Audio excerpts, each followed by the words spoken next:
Уйгуры Монгольской империи. Юаньши. Хроники династии Юань. Том 133. Жизнеописание 20. Уйгур Талишигуань, потомственный генерал монгольской армии, покоритель юго-запада Китая.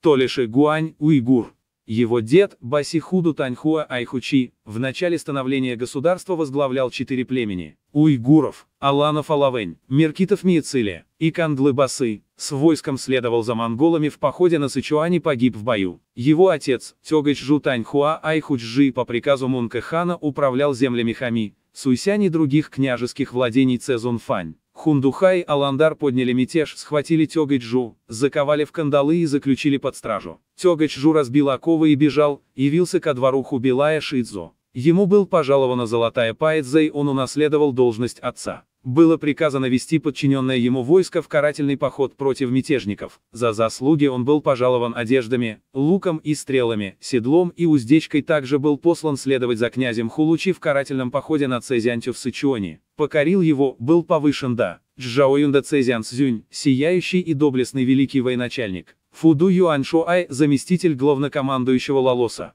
Тунчжи, соруководитель управления Суаньвэй. На границе с Западным Тибетом тибетский вождь Била Чун перекрыл дорогу и не давал продвигаться. Тёгэчжу в бою отбросил его, и путь был открыт. Когда об этом доложили императору, он был награжден золотым тигровым скипетром, символом власти, а также был пожалован белым серебром и 2 кафтанами. Скончался на службе. Талишигуань сменил отца на посту генерала Уйде Цзян Цзюнь, стал заместителем маршала Лалоса и соруководителем канцелярии Сюаньвэй. На подчиненной ему земле были добытчики золота, и они были нестабильны и мятежны. Талишигуань отправился их усмирять. Губернатор Динчанлу Гуна поднял мятеж и вместе с тысячником Аи переправил свои войска через реку Буширу. Талишигуань повел войска в бой, захватил Аи и казнил его. Народ Лалай в области Депинлу снова взбунтовался, и Талишигуань снова выступил и усмирил его. Земли царства Исибусю еще не подчинились, многие жители основали укрепления, укрываясь в труднодоступных местах. Провинции Юньнань было приказано направить 400 монгольских солдат Лалоса и 600 солдат Лаулиджина под командование Талишигуаня, чтобы сопровождать левого канцлера Айлу в карательном походе на них. Талишигуань прибыл первым и захватил их крепость. Айлу приказал ему вести войска на Лоуй, достичь Лачуаня и захватить их заставу, добыть лошадей, коров и овец, чтобы снабжать воинов. Также приказал вместе с темником Удуманем напасть на земли Цэр. Их вождь Тяши, спрятавшись в горном укреплении, не сдавался. Талишигуань первым взошел на стены и захватил его. Затем Айлу приказал Талишигуаню возглавить войска 4 левых крыльев и усмирить регион Исибусюэ. Был еще Мань Цзэтун, который поставил укрепление в горах Нату Юаньшань. Губернатор Синшен снова приказал Талишигуаню возглавить монгольские, цеуаньские и бэйские войска и вместе с советником провинции Цянчжэн Синшен Ахыбаши атаковать его. Цзэтун был в отчаянии и сдался. Талишигуань был повышен до заместителя командующего армией Фу Ваньху, с расширенными полномочиями. Мань Сигоу Чжэсин и другие, а также Ачже судья Пань Гуань округа Вэйлун подняли смуту, полагаясь на труднодоступность местности. Талишигуань ночью ворвался и захватил их укрепления, мятежники разбежались. Затем он отправил войска прочесать горы и долины. В густых зарослях схватил Ачже и обезглавил его, а 500 с лишним дворов его народа сделал земледельцами. Талишигуань явился ко двору, был пожалован орденом Золотого Тигра с 3 жемчужинами. Он также был повышен до генерала Хуа Юаня, великий военачальник, усмиряющий Дали, министра мира Сюаньвэйса Лалоса, Туменгуань Цзюнь Ваньху, управляющий 10 000 военных дворов. По возвращении в свою столицу провел перепись населения, установил налоги, чтобы снабжать войска на поселениях Туньшу. В Чжуни и Бацэуй в области Чанчжоу подняли мятеж. Талишигуань по приказу правителя Юньнань выступил против них и добился их капитуляции, переселил их на равнины в области Чанчжоу. Командир гарнизона, Чжэнь Шоу, тысячник Жэнь Шилу с 2000 человек из своего подразделения воспользовался моментом и сбежал. Расположился лагерем в области Вэйлунчжоу. Талишигуань сначала преградил ему путь и вынудил сдаться Шилу. Вскоре Талишигуань явился ко двору императора и скончался в столице.